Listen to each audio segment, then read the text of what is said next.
It's been a holiday minute for me since my last video.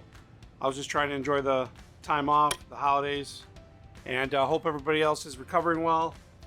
For me, I'm overeating all this food. I just can't wait to slow down on my food. So, reading the title, you're probably wondering what's going on. And I'm not going to really do a comparison video between the Latex and the BN20. But I am just going to talk a little bit about both. Right now you see the Roland BN20 running. It's running HTV. This is the first time I'm running HTV on it. And then I'm going to press it on the Fusion IQ. So after having this over 2 weeks now, my outlook has changed a lot about this BN20.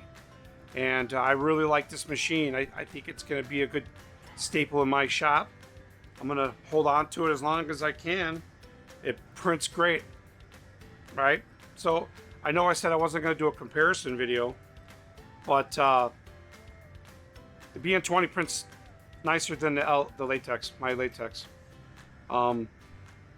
It does. It prints more like the Epson does, except it lays heavy, not like the Epson. The Epson is just a label printer, so it prints, real heavy, as a vinyl printer should. So Latex is great. It's a workhorse because it's fast, a lot faster than BN20. And I didn't buy the BN20 to replace Latex. I didn't buy the BN20 to do any of the work that I do on there as far as banners. I bought the BN20 because I wanted something on the side that I could print and cut. Really, I wanted EcoSol. I really did, but I just didn't want to deal with a larger machine.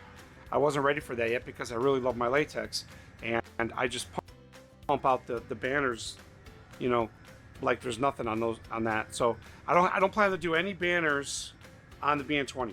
I don't plan to do any banners. What my real plan is to do majority of HTV printing and cutting. So it's not really going to be much of a sticker maker either. I mean, it's going to make it, but when that's printing my banners, then I could tinker with this and print stickers. I could do HTV. I could just have fun playing around, keeping me busy. But after having it for these 2 weeks, this is a great machine for people to start out on. If you're starting out in your home, there is outgassing. You got to worry about that. I'm not too concerned about that. I don't plan on, making banners on it. Like I said, I do a lot of banners between 16 and 18 inches, so I can. But imagine how long it would take running a vertical 48-inch to 50-inch banner out of that thing. When I could probably pump out 8 on the Latex during that time, because it prints this way instead of like that. So I'm printing on an Oracal media. Prints beautiful. It is slow. Now you could get the BN20A, guys, and it has a fast print mode, and I don't have experience with it. I don't own one, so I don't know what that really means. There's obviously a function where you can run it faster, but it's not all the time. So I imagine without running that, and if anybody can correct me that has a BN20A, you could tell me that does it run the same speed as this one does without using that fast print mode. So I'm curious. So as you can see, I'm printing out HTV, and this thing prints out beautiful. I'm doing the draft 1 setting under true profile, whatever it is. I kind of found this profile that I really liked, so I'm going with it. And the cutting works great. I've already printed, cut it, no problem. I do know if you have these print cut machines like these Rolands, a lot of people are afraid to print and cut and worried about dust from cutting like the backing and media, and then worried about those clogging the print heads. And I could see that being an issue in the long run, but maybe not, but HTV won't leave that because HTV has a plastic back and the material itself is, is rubberized. Not really rubber, but you know what I mean. So, but yeah, if you're in the market for, the larger format, but you want to pump out banners and large print, obviously the Latex is going to be for you. If you're looking to do stickers, and if you want to do a lot of stickers, like if you're looking to do a lot and you want to lamb, you want to do all that, buy yourself a separate cutter, a Roland cutter that works with the VersaWorks software, and you could print cut all day long, or you could print and cut on there. It's all up to you, but you could lay your land, put it back through, and run it. It works good either way. I love this thing. The quality of print is amazing. It's like I said, printing on the Epson quality, and that thing prints fabulous. All right, I had to switch cameras because my my SD card got full on my my DJI camera. So, anyways, yeah. So I really don't know where I left off at. But if you're looking for fast production, latex is going to be for you. This is going to be great for lambing and doing small decals or HTV. And right now I'm doing a black and white and colored neon type font. It's a great photo. And let me pitch this down a little bit here. There we go. So my experience after 2 weeks, guys, I kind of go back on what I said. I think that you could put out more production on this than I previously had mentioned.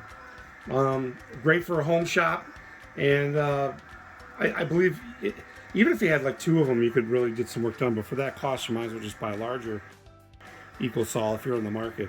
I love the brightness of the colors the EcoSol's given me. I know that it's brighter. It is. I printed the same things. Let me show you. I've printed this on the Epson. It's not going to show 100%, but you can see it's nice and vibrant, nice colors, right?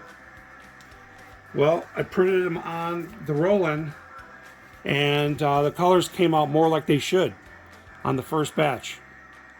And there's no banding. It just, I couldn't be happier with that. So, you know, if you're in the market to do decals, this is going to be the machine for you.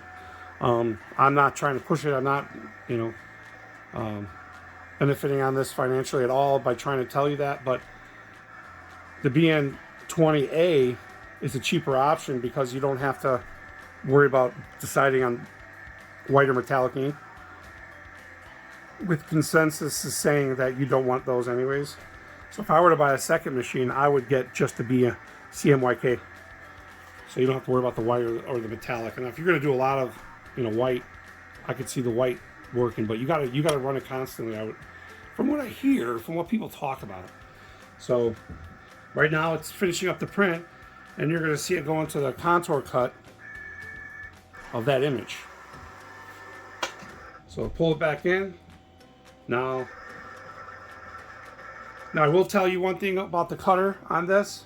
It's not a traditional, you know, piezo, however you want to pronounce it, magnetic type cutter, because those work on electrical charges that pulls and draws the cutter down. This cutter, which they say could be advantage, it runs off of a spiral screw, so it goes up and down, it spins up and down, and they say with that they can get better pressure. Is that true? It's possible. I mean, the idea, the concept of it sounds like it. Right now it's cutting out text. That's what it's doing. Then it's going to cut out these boxes. Right now you see it's doing the boxes. You could set it faster, slower, but right now I think it's 12 is what they have it. So this right here will be 4 shirts worth of HTV. And you want to say, why did I waste that material in the front? It's because it was kind of dirty and messed up in the front there, so I used it as waste. So that's why you see that blank space there. But that's what's good about the BN22, guys. You could run smaller material that you can't normally run on your latex. And I don't have to take it off and throw it on my cutter. I could just print, cut it, take it right off, start the next one. That's 4 shirts worth. So while I'm doing these 4 shirts, I can be printing more. So, yeah, and I did the maintenance. I did a first maintenance on it. It's really clean. I'm sorry, really easy. It's just as hard as doing it on the Roland BT12s. Really, it's no harder than that. You literally just wipe around the head, and the capping station takes you a minute. The same way with the BT12s. And here you go. It's a nice color blue. It's like a neon. Actually, it's not a neon font. It's actually like a photo. neon. So it's beeping now because it's out of material. Because I didn't run it off a roll, I ran it off a sheet, which is also nice, which is something you really can't do on the latex. You can't run off a sheet. You can, but it's not, you'll get skewing issues and stuff like that. You can do it, I've done it, but the smallest you can go is 10 inches wide, which this one I believe you can go a couple inches, you know, maybe 4 or 6, I don't even know, maybe it's 6, but still you can get all the way down to do print and cut. So, but that's it, guys. That's the the third video I'm doing on this, how I changed my mind, my outlook on this machine, this Roland BN20. I love this machine. I'm glad I decided on getting it in here and showing it off to you guys and doing more videos showing it off. Some of the things I'm going to do, some cleaning methods, some usage, and you know, I hope you guys benefit from it. But if you were on the fence for one of these and you're everything that I mentioned as far as a small startup in your house, this is a great machine. Well, it's the only print cut machine, unless you buy, you know, one of the other cheaper brands. But remember, this is 1440 by 1440 print. This isn't 720 like the Prism Jets or any of those other lower end ones.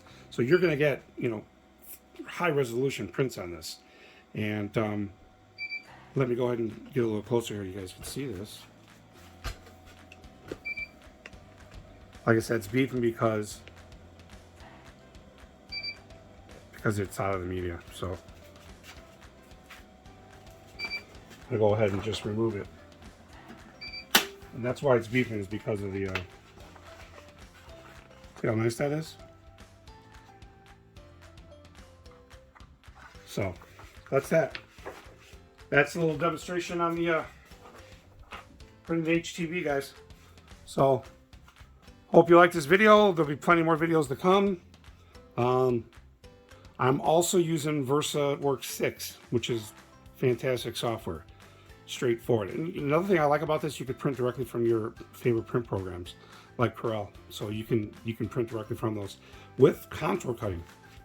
So you don't have to worry. So we'll be doing some videos on showing how to set up for contour cutting using Corel Draw or even PDFs. Like the way I did this, I outputted this from Corel with a contour cut line in PDF. I imported the PDF right into VersaWorks, and boom, it recognizes the contour cut, and you saw it. So that was the first time. So anyways, thanks for watching, guys. Like, subscribe, hit that notification, and again, see you in the next one, guys.